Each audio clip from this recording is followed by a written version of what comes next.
Keeper is the leader. Here's a challenge on the outside from Nova Rags. Promise Keeper, Nova Rags overtook is in third as they hit the 8th pole. It's Promise Keeper on the inside, Nova Rags on the outside. Promise Keeper is holding on to the lead. Nova Rags in second. They come on for the finish, and Promise Keeper has won the Peter Pan by a little more than 2 lengths. Welcome back to another edition of the Racing Rundown here on YouTube.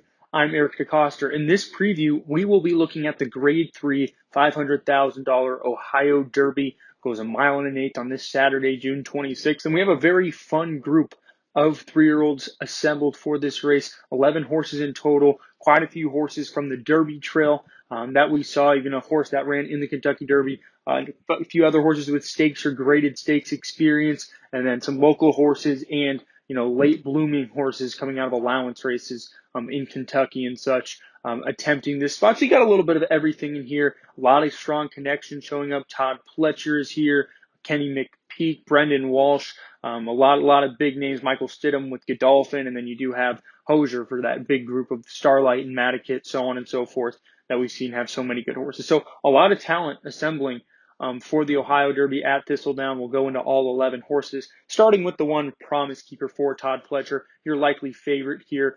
3 wins in 5 starts, including a big win in the Grade 3 Peter Pan last time out. They opted against the Belmont Stakes, instead keeping him. They didn't want to expose him to the big dogs yet. They wanted to keep him at the distance for now. So they're going to keep going back to the 9 furlongs like they did in the Peter Pan. And it paid off really well. I mean, if you watch this horse's races, he is really impressed. Especially around 2 turns in his last 2 efforts at Keeneland and Belmont, an allowance race at Keeneland.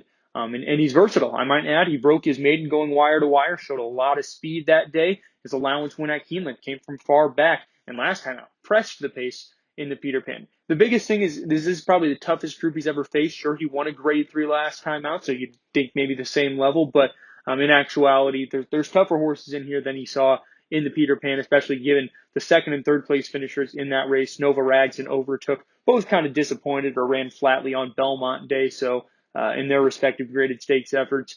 So I think it's fair to question what this horse has beat, but he's been visually very impressive, and he has a lot going for him. Inside post, kind of concerning, but at the same time, we go back to last year's Ohio Derby, which was won by a bit of a long shot in Dean Martini. That horse was able to come through at the rail from a bit off the pace too. So obviously, the race is going to shape up differently, but that proves that the rail is not going to always be a deterrent like it was last year. So that's probably the biggest negative in addition to the toughest group he's faced, but he has a lot of good going for him.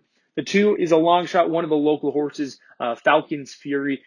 He's had a very weird career, to be fair. He made his first 5 starts in Southern California, picked up a win in a maiden claimer at Golden Gate on the grass, then went to Turfway, tried their synthetic course, and he did really well there, to be fair, a win in a second, but that was for $5,000 claimers, was actually claimed out of that. He's ran 2 seconds since then in Ohio, most recently an allowance here at Thistledown, and actually will only be coming off a 2-week layoff, or just under 2 weeks, in fact, into this race. No, he's ran decently locally, but this is much deeper waters. He got some really high-class 3-year-olds coming in here to face him, so that's all I can really say about him. There isn't much going for him.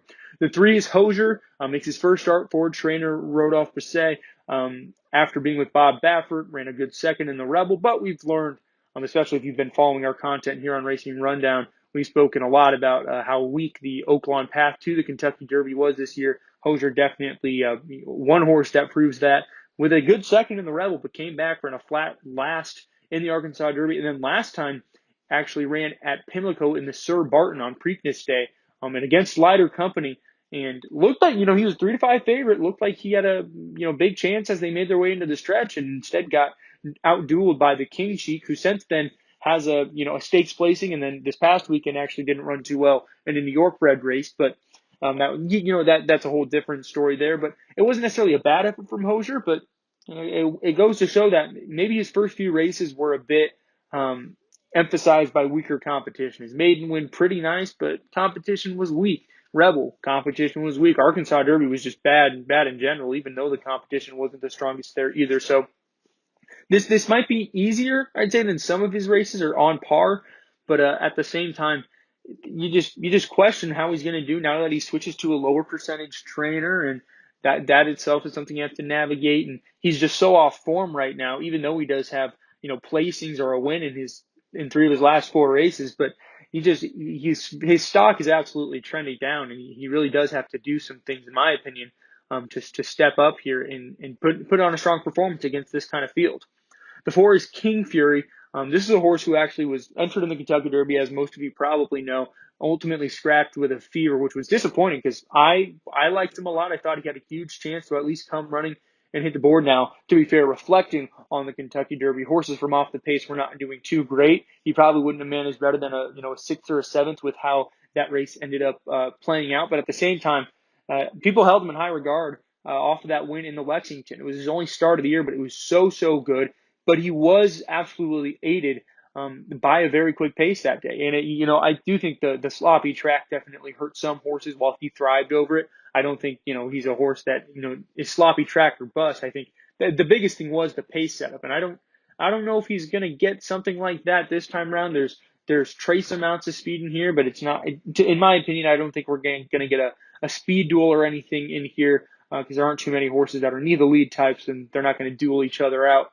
As it sets up on paper. So, I think he's going to come running. This is probably the easiest field he's faced other than that Lexington. It's probably similar on in terms of quality of competition, because you go to his 2-year-old form and he was facing everybody, Central Quality, your Belmont winner, your 2-year-old champion.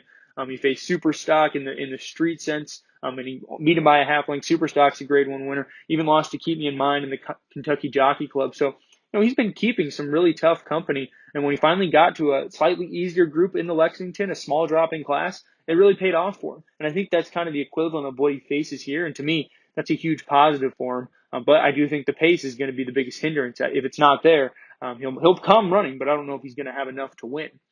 The 5 is Ethical Judgment, an intriguing one. He's 2 for 4, actually a very interesting horse.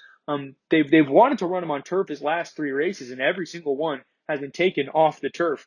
He did get 1 run on it, his debut, which was a really good second, beaten only ahead.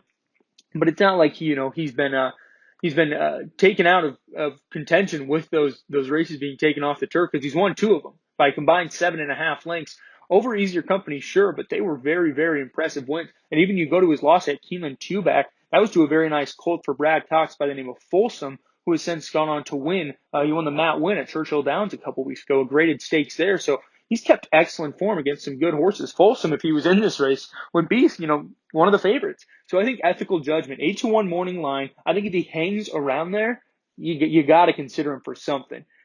Maybe something underneath. Maybe look at him in one of your horizontal wagers, something like that. Just because he's kept excellent form. His figures are pretty decent. Got great works under him. I'm not picking him on top, but I don't see how he doesn't run a good race based off of his previous form and the horses he's been running against.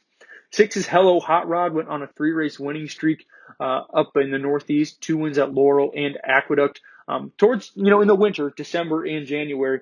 But his only start since those races, first start out of the trainer, Brittany Russell's barn after he was sold for $335,000 in February, was a 4th in Federico Tessio. Now, to be fair, he kind of got buried inside. It was his first start around 2 turns. It seemed like he might have been pulling a little bit. Just was very uncomfortable. You can kind of tell throughout the race he was quite uncomfortable. But he still managed a 4th, beaten just under 4 lengths. The runner-up in that race, the Reds, who will be the next horse we talk about, did come back to run pretty well in his next start, the Pennine Ridge. So it's not like he was, up against tough horses in there, but it wasn't as tough as this. And at the end of the day, you do wonder. He's an absolute wild card if you were to go with him, and I think he's just not a safe enough look at here in this spot. Obviously, his wins were very nice, but in those wins, it seemed like he was really a 1-turn horse. And then his 2-turn race, while riddled with excuses, in my opinion, he didn't really make much of an impression. And now he's coming off of a 2-month layoff into this spot for a new trainer, who is a not too high percentage himself. I think there's just a lot of questions he has to answer, and this is a hard field to answer those against. The 7 is the Reds. 4, John Kimmel. Dylan Davis comes in to ride a horse who's coming off back-to-back seconds in stakes company. Well, he won the Federico Tessio via disqualification, but he crossed the line second, and that was very much I don't know, it was going to be close no matter what, even if there wasn't contact in the stretch or if it wasn't floated out in the stretch. It would have been a close race. It's not like the disqualification, or without the contact and all that, he wouldn't have been a daylight winner. So even then, a hard fought battle there in the Tessio, comes back and runs a second against Sainthood in the Grade 3 Pennine Ridge, which was taken off the turf. He does only have an official win, a maiden win to his credit, but that was at Aqueduct. It was a strong effort, but I don't know. I think he has questions to answer for sure in here. He's faced tough horses, I'd say, in 2 of his last 3 races. He hasn't ran horribly, but he hasn't ran great either. And in my opinion, I just think there's a couple better horses in here. I will say he does seem to really like distance races. The longer he goes, it seems like the better he gets. And I think that's going to be the biggest positive here, because there are a couple horses in here who probably aren't going to love a mile and an eighth or haven't proven to be great going a mile and an eighth. He's one that seems to flourish with more distance. The 80s keep me in mind, and another one who's going to likely take quite a bit of money. 4-1 morning line. I imagine he'll be first, second, or third choice when the gates go off. He hasn't won since the Kentucky Jockey Club last November, his only career win. And you look at the form from his races this year, and they don't look great. As in, they look very bad. In fact, he has not finished closer than 8 lengths to the winner in his first 4 races this year. But his run in the Derby was not bad, given he came from last, almost 20 lengths off the pace, had to go really, really wide in a race where closers were not coming, and still finished a credible 7th. You go to the Preakness. He was really far back that day too. Still rallied and finished 4th, well beaten sure by Rombauer, who franked the form of that race in the Belmont with a good 3rd. But keep me in mind was running. Now, he's kind of in the same boat as King Fury, though, where I don't know if the pace is really going to be there for him, and he is a pace-dependent horse.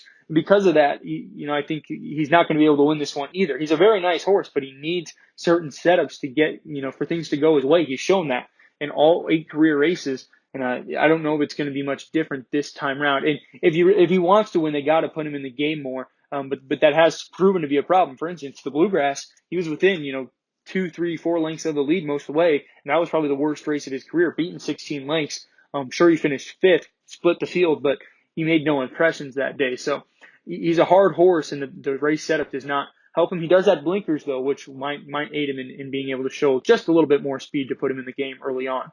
The 9 is Proxy for Michael Stidham. Joe Bravo comes into town, riding him for the first time.